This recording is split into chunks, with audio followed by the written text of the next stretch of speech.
தேவையான அளவு பாவு ஊற்றி கிளறியாச்சு. அவ்வளோதான், அவல் பொரி ரெடி ஆகிடுச்சு. கார்த்திகை பொரி எடுத்து பொரி பொரிக்க போகிறோம். அதுவே அவல் பொரி.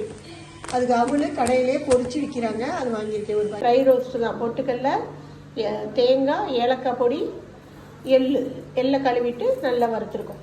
கார்த்திகை பொரி பொரிக்கிறதுக்கு நம்ம பொட்டுக்கல்லையை வறுத்துருக்கோம், வறுத்துருக்கோம், பொரி பொரிச்சதே வாங்கியாச்சு. அவல், ஏலக்காய் தூள், தேங்காவை நல்லா வறுத்துருக்கோம். எல்லாத்தையும் ஒன்று கலந்துடணும். பாவு தேவையான அளவு ஊற்றி போட்டு கிளற வேண்டியதான். கார்த்திகை பொரி ரெடி ஆகிடுச்சு. இந்த ஊரில் இப்போ அவல் பொரி தான் கிடச்சிச்சு, நெல் பொரி கிடைக்கல. நம்ம ஊரில் நெல் பொரி இதே மாதிரி தான் செய்யணும். இப்போ வானோன்னா ஊற்றி கிளற வேண்டியதான். கொஞ்சம் கெட்டி பாவாக தான் இருக்கணும். நல்லா இப்படி கிளறிட்டால் கார்த்திகை பொரி ரெடி ஆகிடும். இதே மாதிரி தான் அவல் பொரி, நெல் பொரியும் செய்யணும். நெல் பொரி கிடைக்காததுனால அவல் பொரி மட்டும் செஞ்சுருக்கேன். அதாங்க.